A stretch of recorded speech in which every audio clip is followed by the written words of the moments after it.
In this lecture, we're going to learn a little bit about ethics in sports psychology. We'll talk about what ethics are, where they come from, who creates them, and what do they mean for the practice of sports psychology.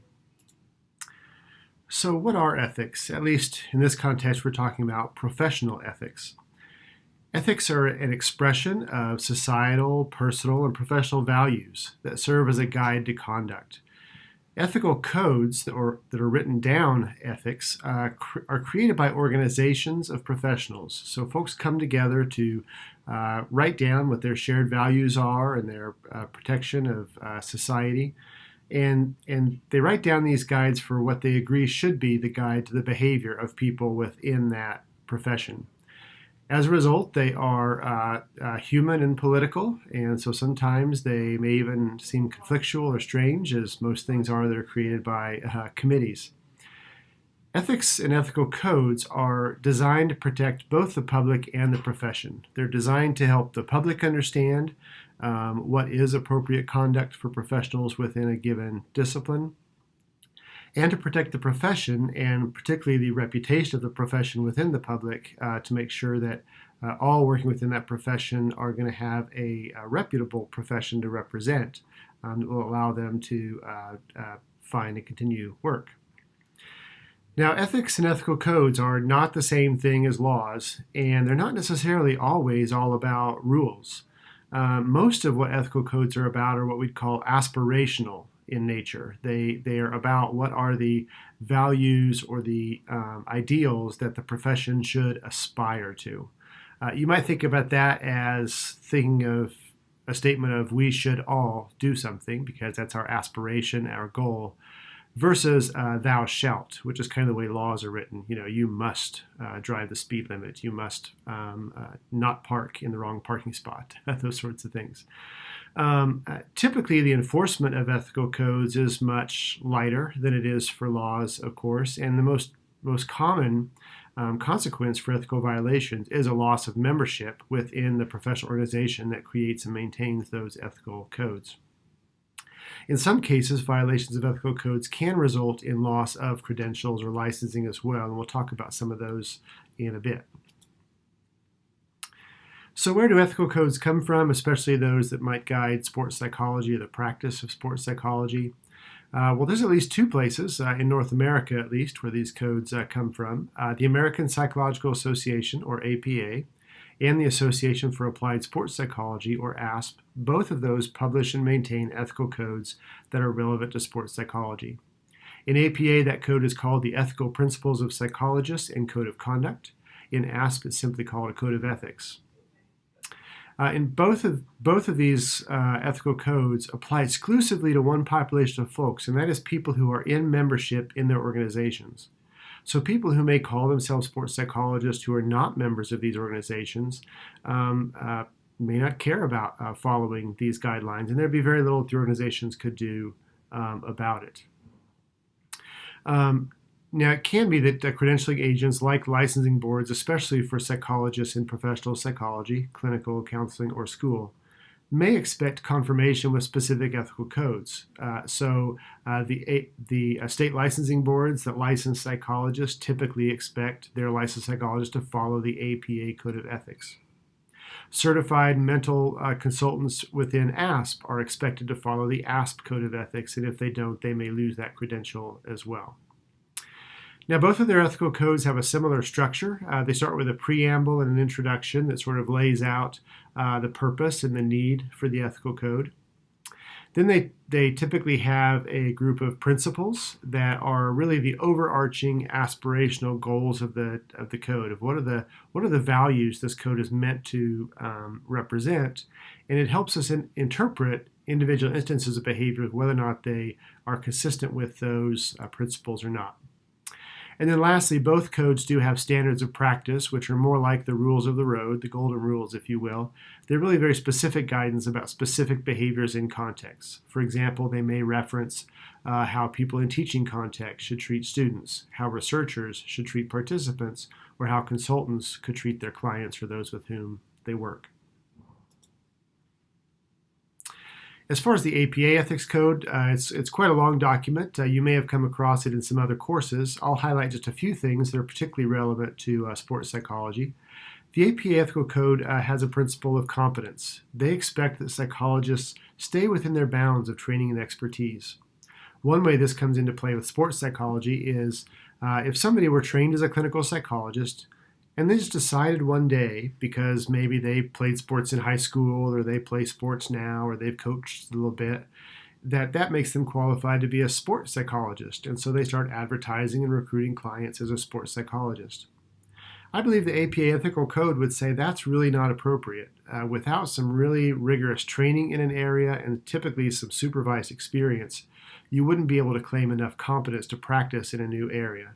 Similarly, the way perhaps somebody who's trained as a child psychologist to work with kids in elementary school couldn't just someday say, you know what, I'm going to work with geriatric populations without any training or experience. That would be a violation of the competence principle of the APA Ethics Code.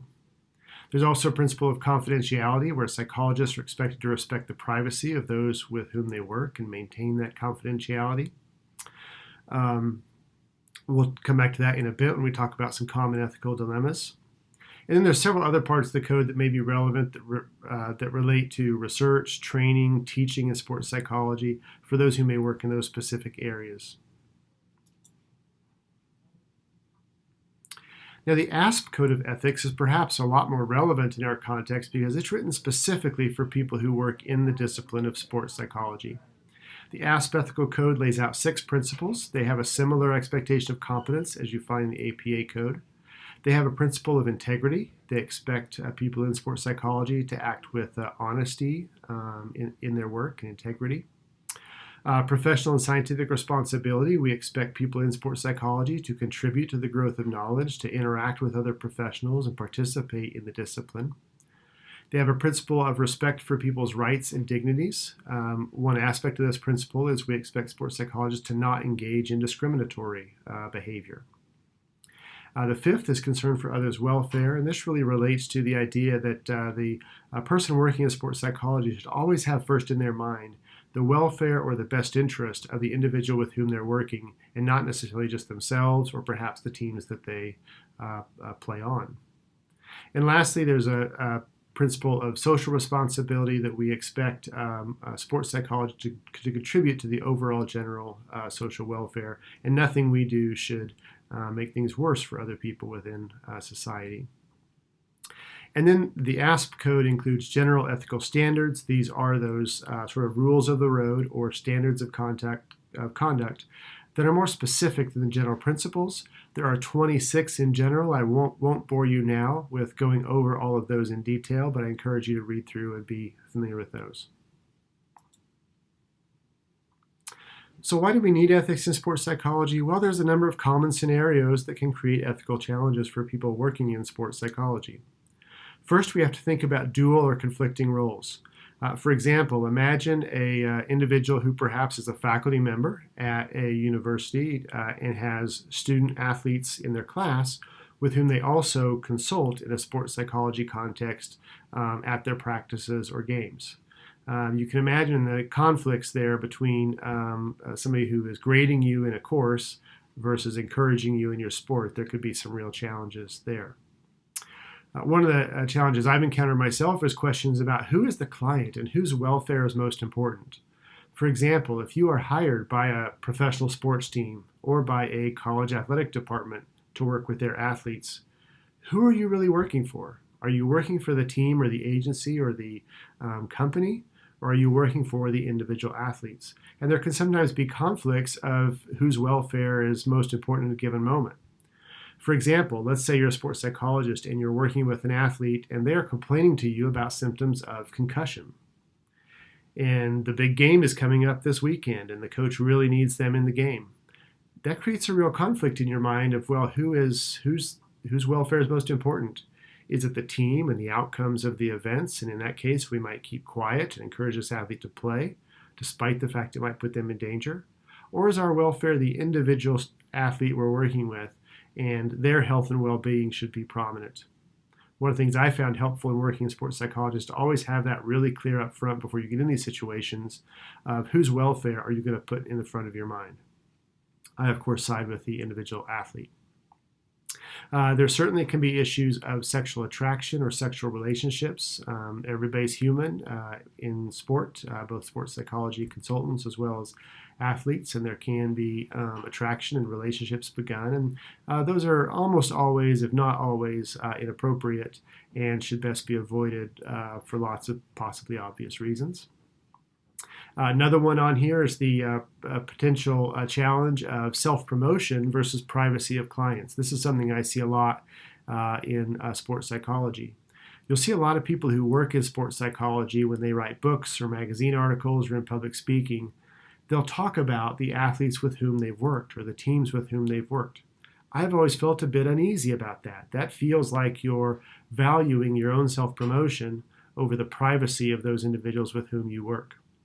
One of the ways to deal with this is to make very clear with the athletes with whom you work, what is your stance on that before they begin working with you? Are you going to maintain absolute confidentiality and privacy, or are you going to perhaps give them an opportunity to give permission to share your name in self-promotion purposes, or are they just going to use it without your knowledge? It'd be good to know that going into a consulting relationship in sports psychology. And lastly, another one that may be a common one to encounter is perhaps sports psychologists learn of illegal activities, such as misuse of illegal substances or rule breaking, say recruiting violations within a college athletic setting. And those can create real dilemmas as well of what is the right thing to do.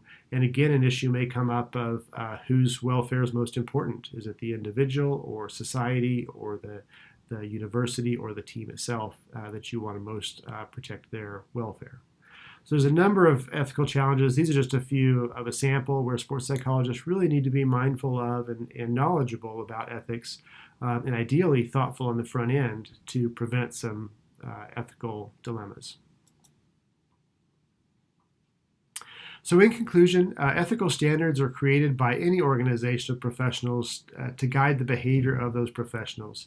It's a real marker of kind of a maturity of a discipline when they realize there's enough critical mass to create a code of ethics, and certainly we see that in sports psychology. Ethical codes are always oriented towards a general principle of do no harm, and that applies in the sports psychology context as well. And I think it's important for both professionals in the field as well as the public who may work with that profession to be aware of the ethical standards and to know something about what's expected and what to do if those expectations are not met.